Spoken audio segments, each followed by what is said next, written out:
Hello guys, समृद्धि civil services में आप सभी का स्वागत है। आज हम बात करेंगे संविधान के महत्वपूर्ण टॉपिक के बारे में, राज्यों का पुनर्गठन। ये हमारा पार्ट 7 है। ठीक है, पार्ट 1, पार्ट 2, पार्ट 3 ऐसे करके हम अपलोड कर चुके हैं। इंपॉर्टेंट क्वेश्चन की सीरीज लेके हम चल रहे हैं। राज्यों का पुनर्गठन का निर्माण कैसे हुआ, ठीक है, इसके बारे में हम बात करेंगे। ठीक है, कौन अध्यक्ष था, कैसे क्या हुआ, ठीक है। तो ध्यान रखना, यहाँ से एक आधा क्वेश्चन पूछा जाता है। तो सबसे पहले हम स्टार्ट करते हैं। हमारा भाषा के आधार पर राज्यों का पुनर्गठन उचित है या नहीं। कहने का मतलब है कि जो अगर हम भाषा के आधार पर किसी राज्य का पुनर्गठन करते हैं तो यह उचित होगा या नहीं होगा, इसकी जांच के लिए, ठीक है, संविधान सभा के अध्यक्ष से सभी को पता है, उस समय डॉक्टर राजेंद्र प्रसाद ने क्या किया, उच्च न्यायालय के एक वो थे न्यायाधीश, उनका नाम था SK धर, ठीक, इनकी अध्यक्षता में 4 सदस्य आयोग की नियुक्ति की गई थी। ठीक, अब इनका क्या कहना था, आगे देखते हैं। इनका मानना था कि इस आयोग ने भाषा के आधार पर राज्यों के पुनर्गठन का विरोध किया। इनका कहना था कि जो मतलब भाषा के आधार पर अगर हम राज्य का पुनर्गठन करते हैं तो उसमें विकास नहीं हो पाएगा। ठीक, इनका मानना था कि प्रशासनिक सुविधा के आधार पर राज्यों के पुनर्गठन का समर्थन किया जाना चाहिए। इनका कहना क्या था कि प्रशासनिक आधार पर, ठीक है, प्रशासनिक आधार पर राज्यों का पुनर्गठन हो। ठीक, आगे देखते हैं क्या होता है। अगला है हमारा 1 अक्टूबर 1953 को 1 अक्टूबर 1953 को आंध्र प्रदेश राज्य का गठन हो गया। यहाँ पे सबसे इम्पोर्टेंट क्वेश्चन पूछा जाता है कि आंध्र प्रदेश का गठन कब हुआ, तो 1 अक्टूबर 1953 को हुआ था।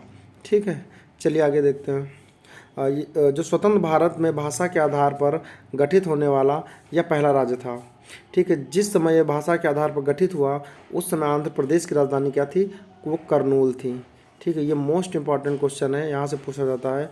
जब आंध्र प्रदेश राज्य का गठन हुआ भाषा के आधार पर, तो उस समय आंध्र प्रदेश की राजधानी क्या थी, ठीक है, तो करनूल थी। चलिए आगे देखते हैं।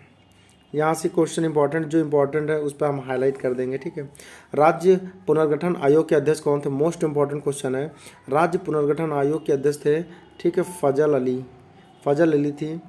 इसके अन्य सदस्य थे पंडित हृदयनाथ कुंजरू, ठीक, और सरदार KM पडिक्कर। ठीक है, ये बहुत कम पूछा जाता है, ये क्वेश्चन कम पूछे जाएंगे। ठीक है, लेकिन ये इंपॉर्टेंट है, ये बात ध्यान रखना। चलिए आगे देख लेते हैं।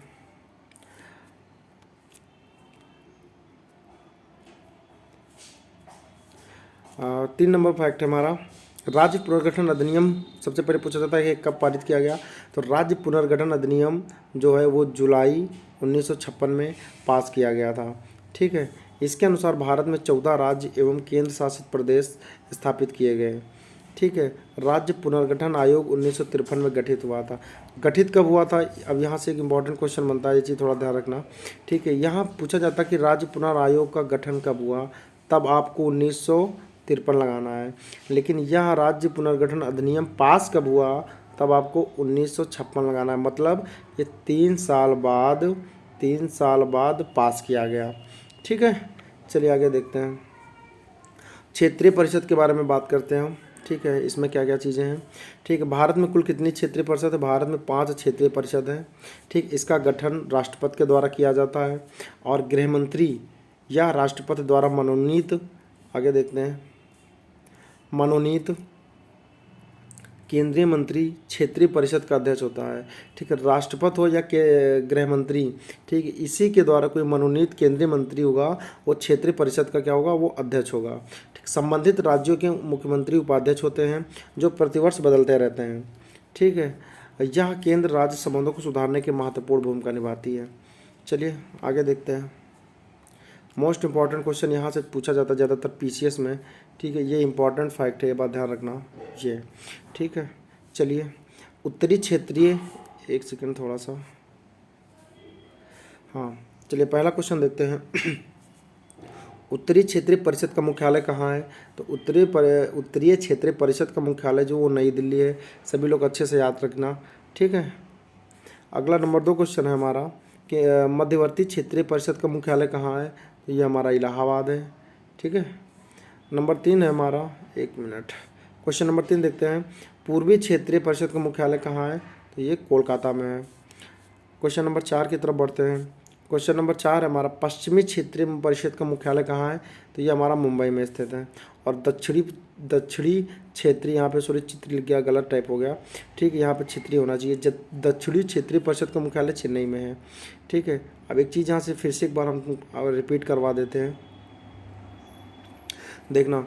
उत्तरी क्षेत्रीय परिषद का मुख्यालय नई दिल्ली में, उत्तरी की जब बात करेगा तब नई दिल्ली में है, ठीक। आप थोड़ा मैप में आपको बता के समझा देता हूँ, समझिए जैसे ये मैप है, ठीक है, ये हमारा मैप है, नॉर्मल से मैंने बना दिया। जब उत्तरी की बात करेगा भाई, ऊपर उत्तर है, उत्तर क्षेत्रीय परिषद का मुख्यालय कहाँ है? तो ये नई दिल्ली में है। मध्यवर्ती क्षेत्रीय परिषद का मुख्यालय कहाँ? मध्य मतलब बीच में, तो बीच इलाहाबाद में है, ठीक है। पूर्व क्षेत्रीय परिषद का मुख्यालय कहाँ है? तो वो कोलकाता में है, ठीक है। और पश्चिमी क्षेत्रीय परिषद का मुख्यालय कहाँ है? तो पूरब ये हुआ, पश्चिम इधर हुआ, तो ये मुंबई में है, ठीक है। और दक्षिणी क्षेत्रीय परिषद का मुख्यालय कहाँ है? तो ये हमारा चेन्नई में है, ठीक है। चलिए आगे देखते हैं। तो गाइस, राज्यों के पुनर्गठन के बारे में बहुत से क्वेश्चन थे, लेकिन जो इम्पोर्टेंट हैं खासकर यूपीपी के लिए, ठीक है, जो बच्चे यूपीपी की तैयारी कर रहे हैं उनके लिए बहुत इंपॉर्टेंट है, ठीक। और हमारा जो कल का टॉपिक रहेगा वो हमारा भारतीय नागरिकता, ठीक है। इससे रिलेटेड क्वेश्चन पूछे जाते हैं, इस टॉपिक को हम कल कवर करेंगे। तो मिलते हैं हम अगले वीडियो में, तब तक के लिए जो बच्चे चैनल पर नए हो तो प्लीज़ चैनल को सब्सक्राइब करिए, ठीक है। इंपॉर्टेंट चीज़ें, ये चीज़ ध्यान रखना, सारे क्वेश्चन ये लूसेंट से हैं, ठीक है, लूसेंट से हम उठाए हुए हैं, और ये इंपॉर्टेंट क्वेश्चन है। लूसेंट अगर आपकी अच्छी है, ठीक है, तो जीएस बहुत बेहतरीन जाएगी, ठीक है गाइस। तो मिलते हैं हम अगले वीडियो में। Thanks for watching.